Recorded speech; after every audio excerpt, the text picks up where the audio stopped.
A man and woman went to Las Vegas for their honeymoon and checked into a suite at a hotel. When they got to their room, they both detected a bad odor. The husband called down to the front desk and asked to speak to the manager. He explained that the room smelled very bad and they would like another suite. The manager apologized and told the man that they were all booked because of a convention. He offered to send them to a restaurant of their choice for lunch, compliments of the hotel, and said he was going to send a maid up to their room to clean and to try and get rid of the odor. After a nice lunch, the couple went back to their room. When they walked in, they could both still smell the horrible odor. Again, the husband called the front desk and told the manager that the room still smelled really bad. The manager told the man that they would try and find a suite at another hotel. He called every hotel on the strip, but every hotel was sold out because of the convention. The manager told the couple that they couldn't find them a room anywhere, but they would try and clean the room again. The couple wanted to see the sights and do a little gambling anyway, so they said they would give them 2 hours to clean and then they would be back. When the couple had left, the manager and all the housekeeping staff went to the room to try and find what was making it smell so bad. They went through the entire suite and found nothing. So the maids put in new sheets, new towels, took down the curtains and put new ones up, cleaned the carpet, and cleaned the suite again using the strongest cleaning products they had. The couple came back 2 hours later to find the room still had a bad odor. The husband was so angry at this point, he decided to find whatever the smell was himself, so he started tearing the entire suite apart. As he pulled the top mattress off the box spring of the bed, he found a dead body of a woman. Me and my wife were on our honeymoon in Hawaii. We were on the island of Oahu, sitting on the beach.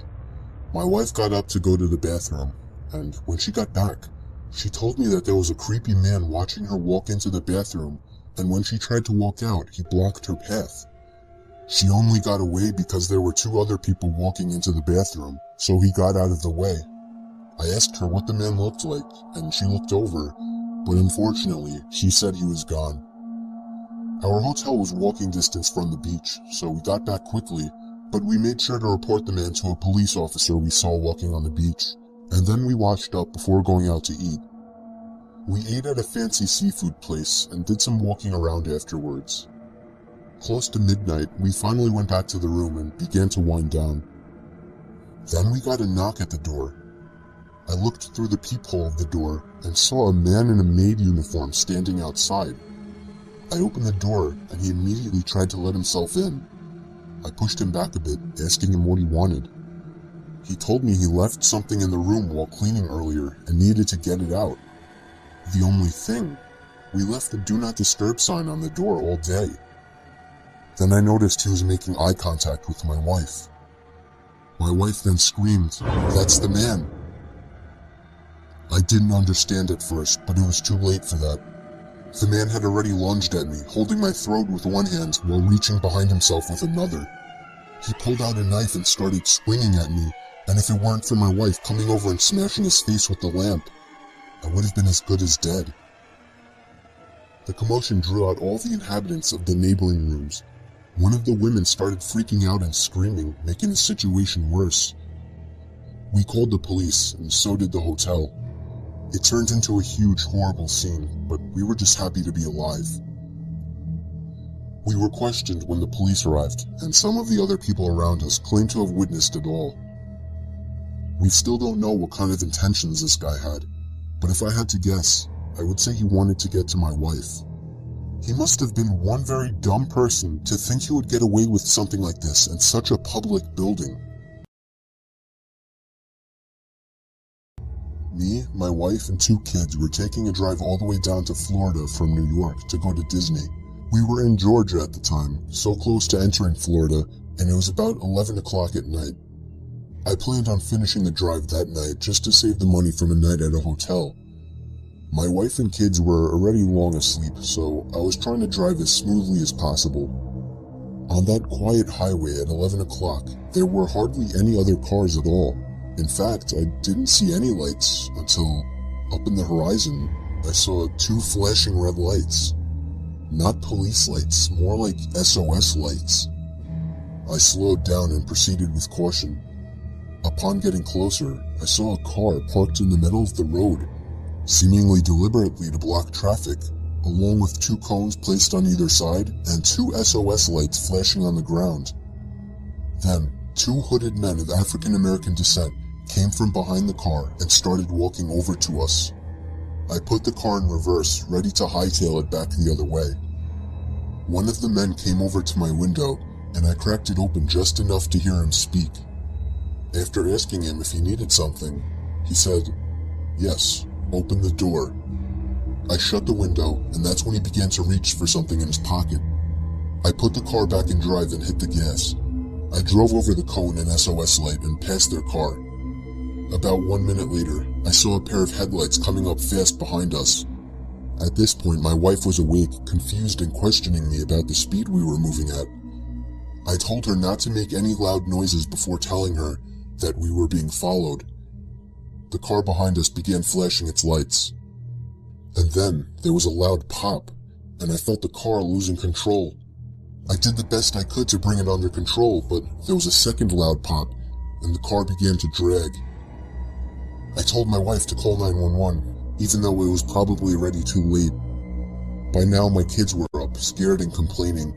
I kept the car moving for as long as possible, but the car following us began ramming our trunk. My kids were crying, my wife was screaming at the police. I was sure we were dead. But by some stroke of luck, or more like a miracle, I heard a siren and saw red and blue flashing lights coming up in the distance behind our chasers. They veered off to the exit that we happened to be passing at that moment, and the police car followed them. I pulled over to the side of the road, took the phone away from my wife, and told the police everything. Upon inspection, I found out that our 2 back tires were blown, probably shot at, which I also told the police. 10 minutes later, a squad pulled up behind us, along with a AAA truck. They seemed rather thrilled to inform us that they caught the 2 men. Someone else had stumbled onto their little roadblock trap, but luckily managed to turn around and escape before calling the cops. When my sister was in her 20s, she was on vacation with her now husband, and one of their destinations was St. Martin. They had rented a car to get around and such. One day while doing sightseeing, they were on some side road that was rather isolated from any buildings or signs of civilization. It was a nice scenic route to take, but other than that, my sister tells me that it was a pretty dead road, so it probably didn't lead anywhere important. They eventually came up to something odd. There was the back of a car sticking out of the crops on the side of the road. As they pulled up closer, they could see it was some unbranded rusty neon blue car that had seemingly swerved into the crops.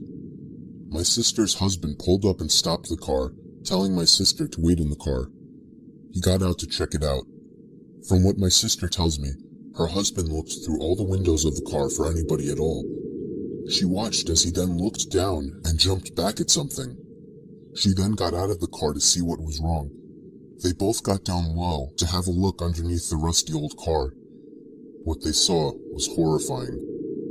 There were 2 grown men with large knives in their hands, along with a bloody dead body laying between them.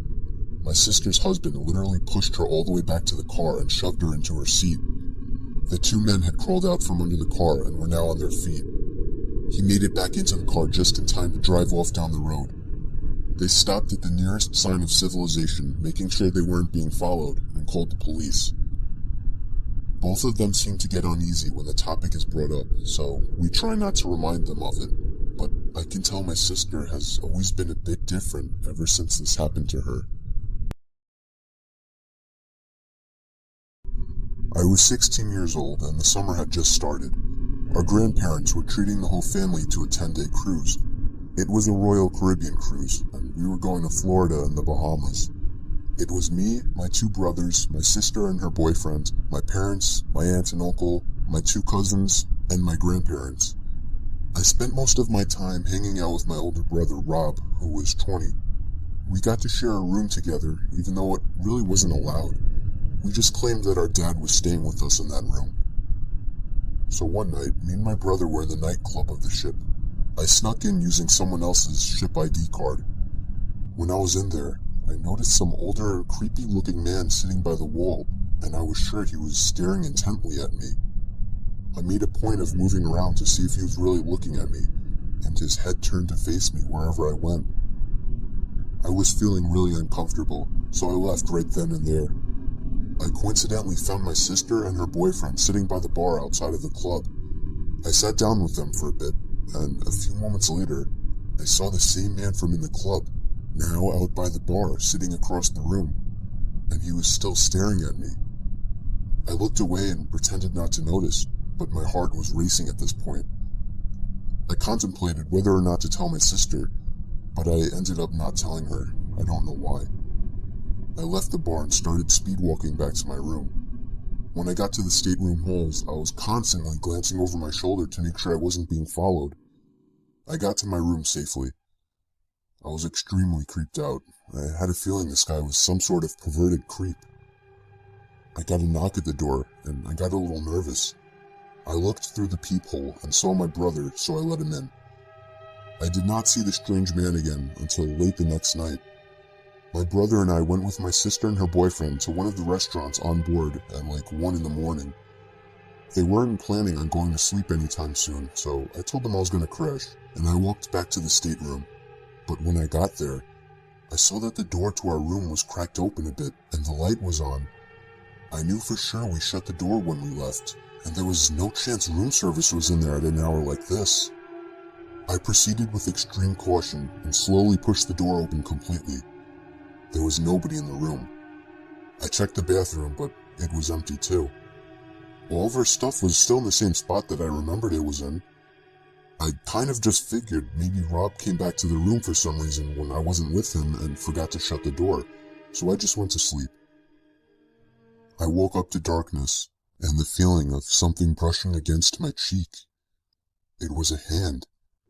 I pushed it away, telling Rob to knock it off, but when I noticed, even in the dark, beyond the figure by my bed, that Rob was in his bed, I let out the most blood-curdling scream you have ever heard. Rob jumped up and turned the lamp on, and there was the man from the club standing next to me. Rob jumped on him and began throwing punches. I joined in and we took down the man. It wasn't even a minute before frantic knocking came at the door. It was my parents. My dad held down the man while we called the customer service center.